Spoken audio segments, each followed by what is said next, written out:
Thanks for staying with us. I'm Bill O'Reilly in the Miller Time segment tonight. Let's get right to the sage of Southern California. Joins us now from Santa Barbara. All right, the ISIS murders, It affects me emotionally, Miller. It affects me personally. Not only are these guys journalists, but I served overseas, and I know that the danger that these guys do it. But it almost seems like this ISIS crew is taunting every single America. They're taunting us. Do you see it that way? I don't think it has anything to do with journalists are the ones they have access to, but they would do that to every one of us after they got rid of every Jew first. They would do that in a second. And it would appear that our president, it's a strange arc he's had in his political career. When he was in the Illinois State Legislature and he wasn't really of consequence, he voted present. Now that he's the most powerful man in the world, it would appear that he's voting not present. And I think that lack of a gravitational field, a simple "they're afraid of us," is starting to bite us in the arse. I remember Rudy Giuliani once said to me, we might not be at war with them, but they're at war with us, and we best participate, or, they think too much on that side. We've got American citizens being decapitated on iPhones. And we're trying to overthink it. I mean, that's, Billy, that millisecond pause while we try to think and deem them primeval and, that they're from the past. That's where you get killed. We should just accept it. These guys are animals, and you're going to have to kill them. But I don't think that President Obama is going to kill anyone without, you think? Without Belgium signing off on it, or Angola. Because every time he addresses these things, it's always the international community, it's always the consensus, it's always this, it's always that. And I'm just saying to myself, look, it's fine if you can get them and rally everybody against ISIS and Putin, but you can't govern that way. He's almost like the president of the UN, Miller, not the USA. He's a bad president, right? We agree on that. He's bad at this. Listen, I've said this before. They tell me he's a genius.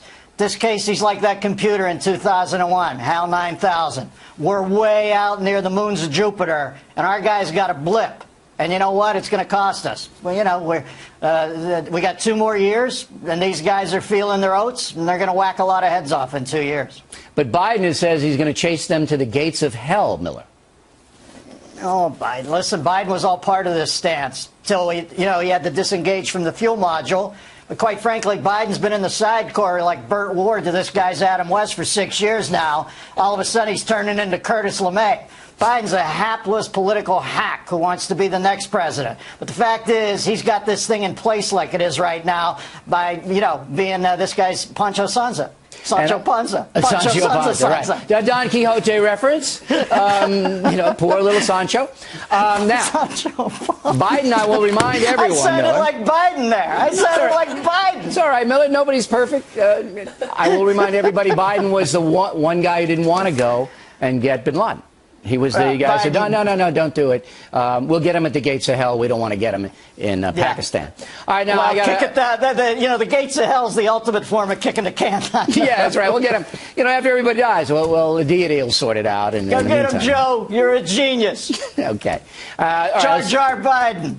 I don't know anything about the Internet, as everybody knows. I am a Luddite, as Stossel calls me. I admit it. But I don't know how hackers can get into 200 beautiful women's websites and take pictures out of there and show them to the world. I don't know how hackers can do that, Miller. Do you have any idea?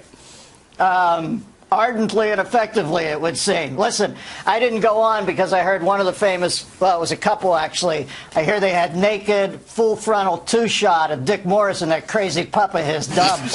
So that's not true. They didn't put that in. I wasn't posted. I didn't want to go there. Listen, we got real problems. Putting the FBI on this case is crazy. This is just people's back burners on camera. We got to put that on the back burner. We got to fight these nutcases right now, all right? We're in deeper doo-doo than Tim Robbins stepping out of that pipe in Shawshank, and we're worried about naked photos. And by the way, if Morris wasn't in it, I might consider Dubs, but I'm not going there with those two in tandem. Okay, Dennis Miller, everybody. Pancho Sanza.